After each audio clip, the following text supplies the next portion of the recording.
miko y'imishibuka.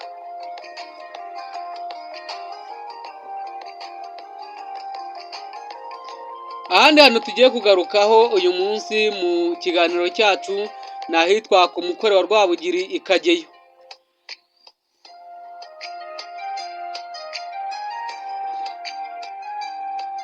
Kageyo ni umusozi wirengeye uri mu mudugudu wa Nyamatanga, akagari ka Mukore, umurenge wa Kageyo, akarere ka Ngororero, mu ntara y'Uburengerazuba.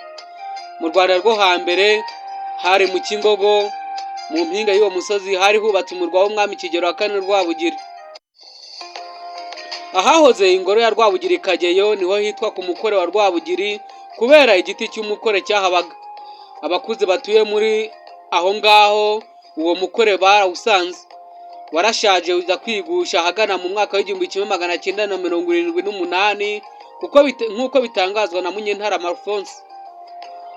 Mu Rwanda rwo hambere iki giti cyari gifite akamaro kanini, amababi yacyo ni bimwe mu byakoreshwaga mu gupfundikira amata mu byansi, naho mu ngo cyane cyane iz'abakomeye. Ayo mababi ngo yifashishwaga nk'ibikoresho by'isuku mu mwanya w'impapuro z'isuku z'ubu ngubu.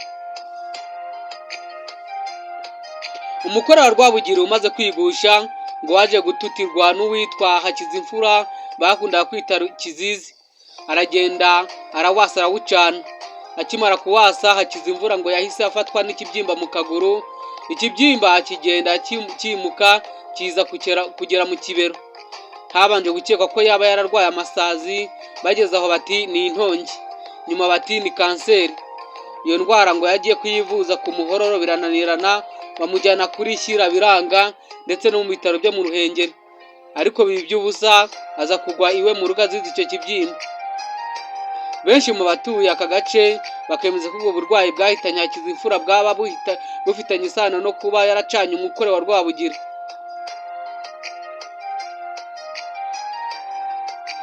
Ahahoze uwo mukore wa Rwabugiri hatewe ikindi giti cy'umukore muri za 97, nubwo kugeza ubu kikigaragara nk'aho kikiri gito. Aha Ikageyo kandi kuva mu mwaka wa 2008 akarere ka Ngororero ku bufatanye n'ikigo cy'ubutwererane cy'Abadage kahubatse inyubako zitandukanye. Muri zo hari urugo rwa Kinyarwanda rushushanya ingoro y'umwami wa kane Rwabugiri yahahoze. Hari icyumba cy'inama, amacumbi ashobora kwakira abantu 30 icyarimwe, ibikoni n'ibindi. Byose byubatswe hagamijwe guteza imbere ubukerarugendo bushingiye ku muco.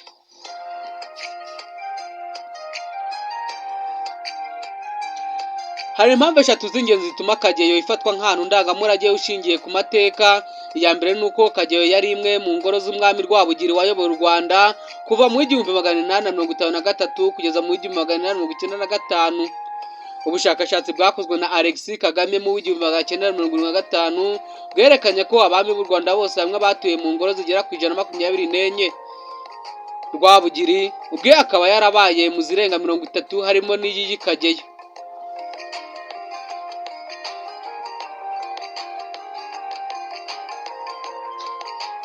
Impamvu ya kabiri ni uko mu ngoro ze zose iyi Kageyo ari Rwabugiri yahisemo akahagenera amashyo y'inka ze bwite, by'umwihariko ayakomotse ku bucuruzi bw'imyenda.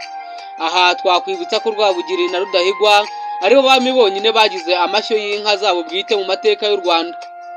Ku ngoma ya Rwabugiri rero u Rwanda rwakuraga imyenda mu mpugu zigize Tanzania y'ubu, ruyiguranye amahembe y'inzovu, yagera mu gihugu ikaguranwa inka.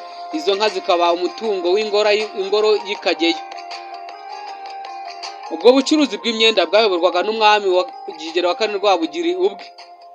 Impamvu ya gatatu ari nayo yatumye hamenyekana cyane ni uko Ikageyo ariho umwami Rwabugiri yakiriye umunyaburayi wa mbere bahuye, Umudage Gustave Adolphe Comte von Gotzen. Ubu yaje mu Rwanda aturutse muri Tanzania. Ageze i Rwamagana yakirwa n'igikomangoma Sharangabo cyamuherekeje kugera kuri se Rwabugiri wari waje i Kageyo avuye i Nyamasheke, kuko indagu z'ibwami zari zarereje ko ariho agomba kwakirira umuzungu bwa mbere. Von Gotzen yageze i Kageyo ku itariki ya 29 Gicurasi 1894, ahava ku ya 2 Kamena 1894 yerekeza iy'Ubugoyi na Kongo. Mu myaka ya za 1980 Musenyeri Aloys Bigirumwami wari umushumba wa Diyoseze Gatolika ya Nyundo yaje Kageyo. Ageze aho Von Gotzen yaciye ingando, asaba abaturage babiri kuzahatera igiti cy'umuvumo nk'urwibutso rwo guhura bwa mbere k'umwami w'u Rwanda n'umuzungu. Icyo giti cyaje kurandurwa mu gihe cy'inkubiri yo kwibasira abatutsi mu 1990 ngo bavuga ko hashobora kuba hahishemo amasasu.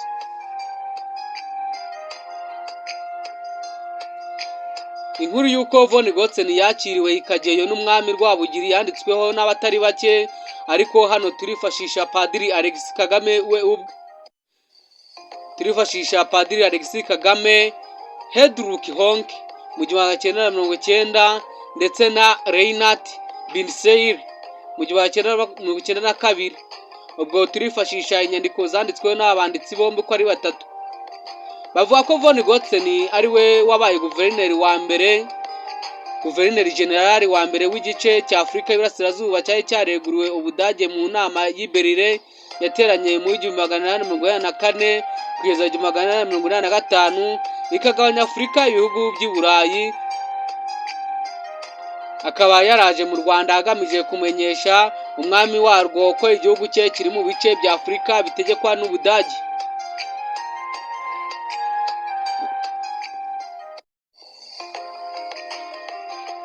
Abanyaburayi bari barageze mu karere mbere ye, ariko bari baranditse byinshi ku Rwanda barugaragaza nk'igihugu kitavogerwa kiyoborwa n'umwami w'igihangange. Ibi byatumye Von Gotzen yaza yiteguye kwereka Rwabugiri ko afite imbaraga zirenze ize. Yinjiye mu Rwanda ayoboye itsinda ry'abantu 362 barimo bagenzi be babiri b'abazungu, abasirikari 43 b'abirabura n'abikorezi 240. Abonye ukuntu bamwakiriye nk'inshuti, yabaye nk'uwicuza agira ati, ukuntu twari dufite imbaraga, tumeze neza mu mubiri, dufite n'intwaro zikenewe, byari kuba byiza iyo duhangana n'umwanzi ukomeye.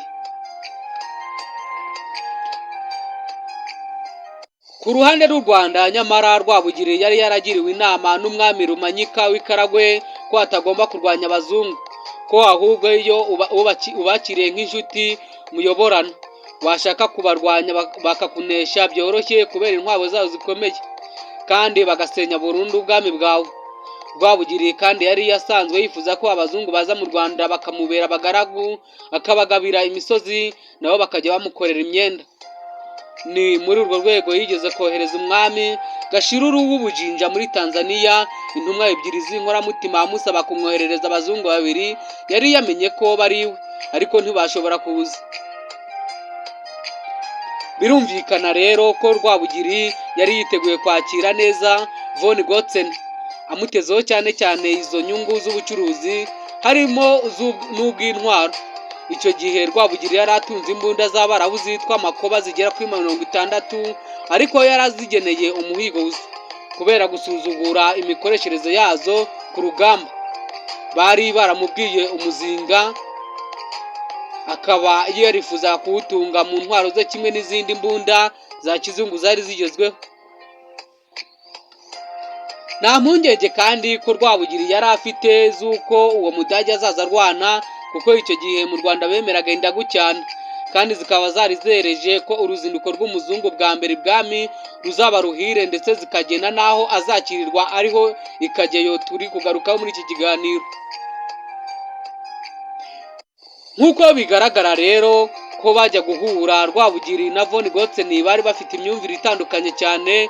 Umunyaburayi yumvaga agomba kwerekana ubuhangange bwe, agaragaza agasuzuguro nk'umuzungu wemera ko muri kamere ye yasumbye umwirabura, kandi agakangata arashisha imbunda zikomeye kurusha izo Abanyarwanda bari bafite icyo gihe. Yageze i Kageyo rero bamwereka aho aca ingando n'abamuherekeje, bamuha amazimano, bamubwira ko azamenyeshwa igihe umwami azamwakirira. Uko niko byari bisanzwe bikorwa ibwami. Bukeye muzungu ntiyategereje ko bamutumaho, ngo yumvise arambiwe ashyira abasirikare imbere ye mu 200, abwira bagenzi be b'abazungu baraboneza bajya ibwami. Umutware Nkwaya yohereje kubatangira, yereka Von Gotzen ubutaka akoresheje inkoni, amutegeka guhagarara. Umudage wagenderaga ku ndogobe yaranze arakomeza, bituma Nkwaya akubita ya ndogobe kugira ngo arebe ko bahagarara. Ibi byatumye von Gotzen yururuka aho urutura inkoni bayoboresha indogobe ayikubita Nkwaya. Umutware yiruka asubira mu nzu. Iby'uko yakubise umutware w'umwami ntabwo von Gotzen yabivuga mu nyandiko ze, ahubwo avuga ko Nkwaya yirutse ngo kubera ko abaherekeje umudage basetse cyane, ngo akaba yari agiye kuyibwira shebuja Rwabugiri uko uwo munyamahanga yasuzuguye itegeko rye.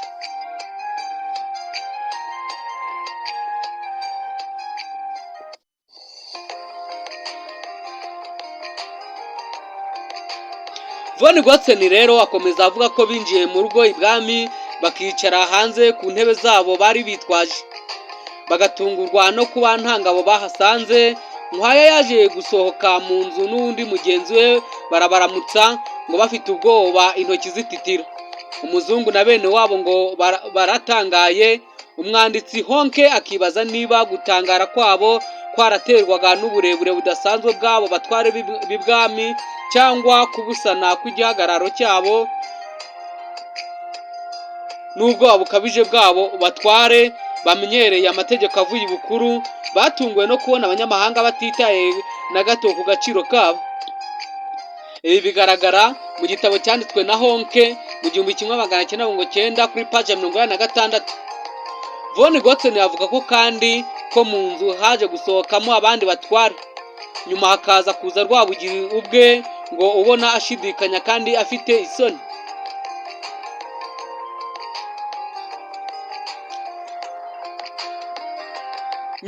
Nyuma y'ibiganiro bya von Gotzen n'umwami Rwabugiri, von Gotzen yaje kugaragaza ko yagaye amazimane bwami bamwakirije. Akihagera y'ibibindi 7 by'inzoga n'ihene 44. Amazimano avuga ko yari make ugereranyije n'ubukire bwa Kigeli wa kane Rwabugiri. Iryo joro umwami yarabasuye mu ngando yabo. Umudage yatekereje ko kugira ngo ahabwe amazimano ahagije ari uko yakwereka Rwabugiri imbaraga zikomeye za gisirikare. Barashe kabiri ibirimi by'umuriro mu kirere, fuse luminescence.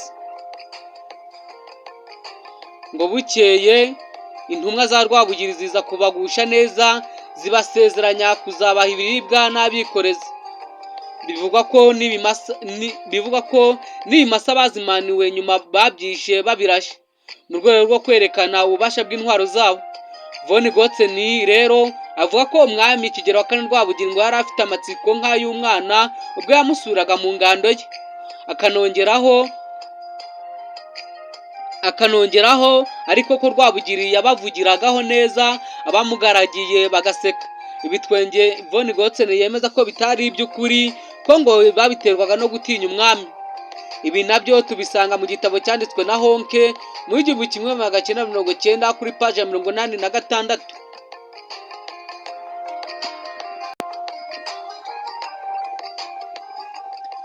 Uruzinduko rwe i Kageyo, Von Gotzen arusobanura mu ndorerwamo y'agasuzuguro no gushaka gucisha bugufi cyane abanyarwanda n'umwami wabo.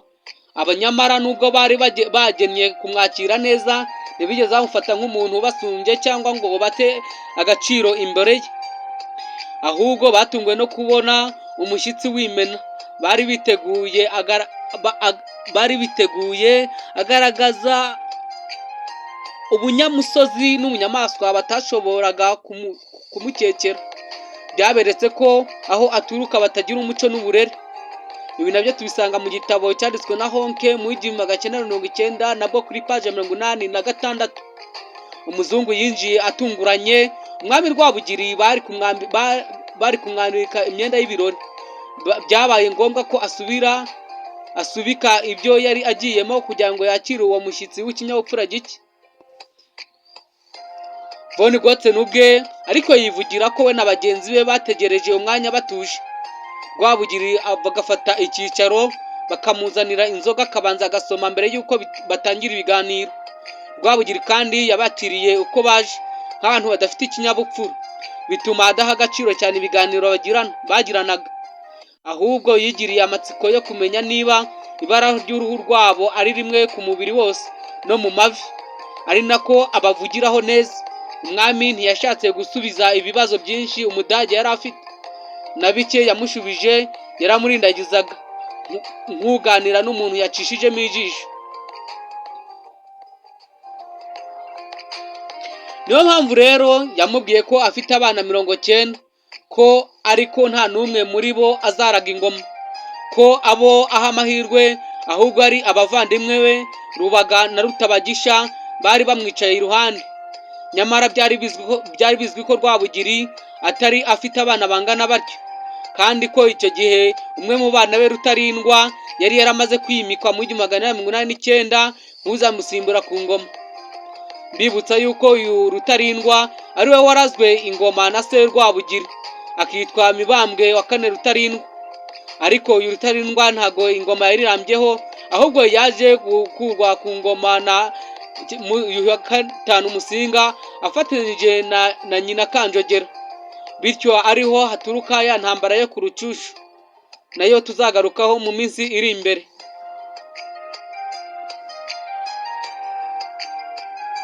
Nuko rero umwami n'ibyegera bye ntibigeze bakangaranywa n'uwo muzungu nk'uko we yari yabyiteze. Abonye ukuntu Umudage yasirisimbye inshuro nyinshi asaba ko bamwongerera amazimano y'ibiribwa, Rwabugiri yamwoherereje ubutumwa bumusubiza ko ubusanzwe amenyere ko abashyitsi baje bamugana aribo babanza kumuha impano, nawe akabona kugira ibyo abaha. Ibi tubisanga mu gitabo Honke yanditse mu 1990 kuri paji ya 46. Ibwami baje kumwongerera amazimano, ariko Sharangabo yabanje kujya gusuzuma impano Von Gotzen yari yateguriye umwami wa kane Rwabugiri. Igihe yari amukwiye Rwamagana amushyiriye se Ikageyo, yanamushakiye abamwikorerera imitwaro. Sharangabo yabwiye Von Gotzen kubuza abasirikare be gukubita abaturage b'Abanyarwanda bari bamutwaje. Bavuye Ikageyo berekeza i Kongo. Abadage bageze mu Bugoyi babwira umutware Bisangwa kubaha amato ngo bajye mu kiyaga cya Kivu bari babonye ubwa mbere, ariko Bisangwa arayabima. Yagombaga guhita ayoherereza umwami Rwabugiri wari wasubiye Nyamasheke aho yateguraga igitero ku Bunyabungo. Iki gitero cy'Ubunyabungo cyanditswe na Alexis Kagame mu gitabo cyanditse mu 1975 kuri paji ya 97.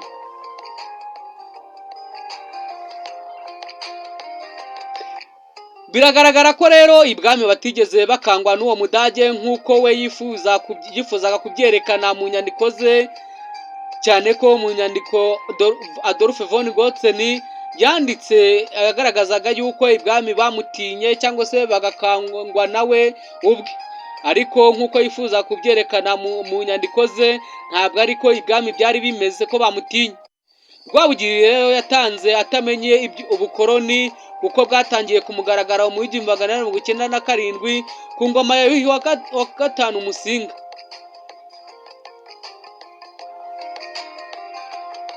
Twarangiza twibutsa ko Von Gotzen atariwe muzungu wa mbere wari winjiye ku butaka bw'u Rwanda, nubwo ari we wabaye uwa mbere wakiriwe n'umwami. Umwanditsi Alexis Kagame, Honke, Chrétien ndetse n'abandi bavuga ko umuzungu wa mbere winjiye ku butaka bw'u Rwanda ari Oscar Bomani aturutse i Burundi, ari naho yasubije ataha.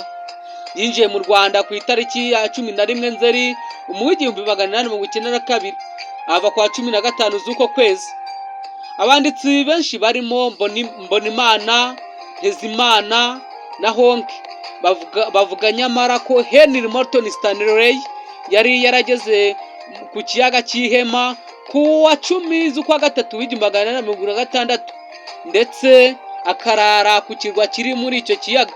Stanley yashatse kwambuka ngo yinjire mu Gisaka, ariko ntibyamukundira kuko yasubijwe inyuma n'abaturage bo ku gasozi yari atungukiyeho, bafoye imiheto ngo bamurase.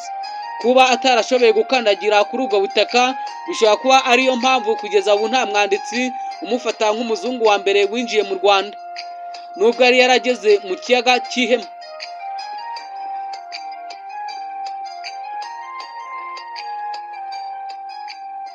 Mwakoze cyane gukurikira ikiganiro cyacu kuri Mwami Media TV cyakarukaga ku hantu ndangamurage. Uyu munsi tukaba twagarutse kuhitwa ku mukore wa Rwabugiri Ikageyo, aho twagarutse uburyo Rwabugiri yabonanye n'abazungu ba mbere b'abakoloni baje gukoloniza u Rwanda b'Ababirigi. n'uburyo ababirigi bo bifataga imbere y'ibwami n'imyitwarire bagize. Bityo rero tukaba aribyo twagarukagaho kuri uyu munsi mu kiganiro cyacu. Tubasaba gukomeza gushyigikira YouTube yacu Umwami Media TV mukora subscribe, share, like and comment.